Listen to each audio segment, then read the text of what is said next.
Hello guys, Roni বিডির পক্ষ থেকে সালাম এবং শুভেচ্ছা নেবেন। আশা করি ভালোই আছেন আপনারা।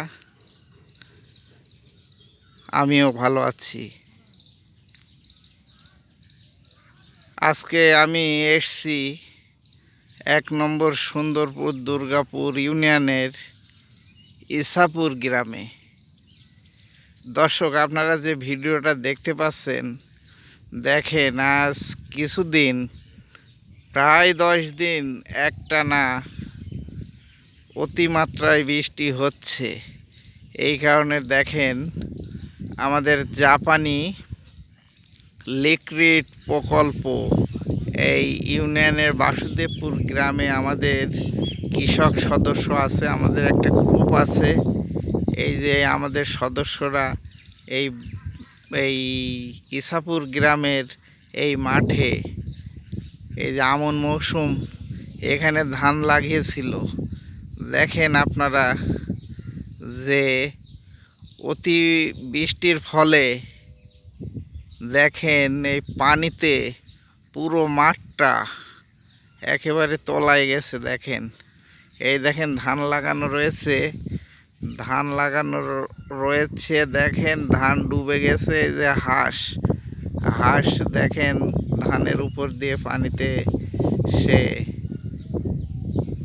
ঘুরে বেড়াচ্ছে।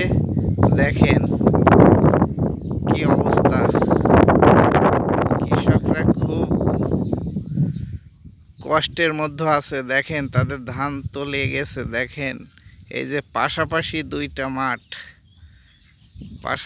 দুইটা মাঠ, এই দেখেন আপনাদের একটু দেখাই, আপনারা দেখলে নিজেরা বুঝতে পারবেন।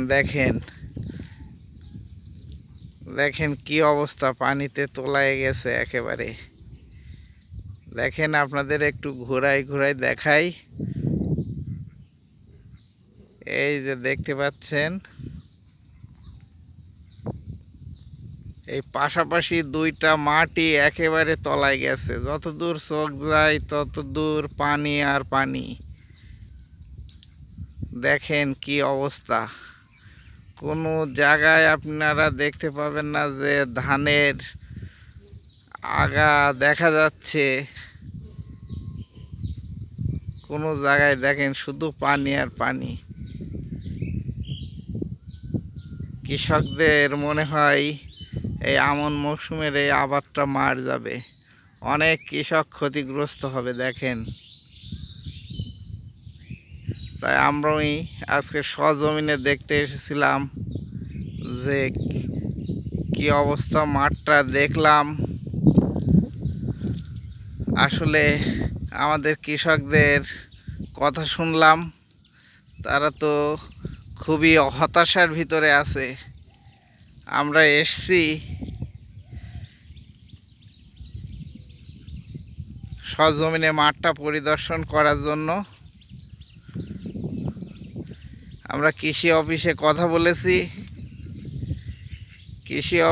কথা বলেছি যে কৃষকদের এই যে আবাদ মার যাচ্ছে, এজন্য সরকারিভাবে কিছু করা যায় কিনা, কোনো প্রণোদনা আছে কিনা, এবং আমরা চেষ্টা চালিয়ে যাচ্ছি যে আমাদের জাপানি লিক্রিড প্রকল্পের মাধ্যমে তাদের পাশে দাঁড়ানো যায় কিনা সেটা চেষ্টা করে যাচ্ছি। দেখেন শুধু পানি আর পানি। তা ভিডিওটা আর বড় করব না। আপনারা ভালো থাকবেন, সুস্থ থাকবেন। হয়তো আগামীতে আর একটা কোনো নতুন ভিডিও নিয়ে আপনাদের সামনে হাজির হব।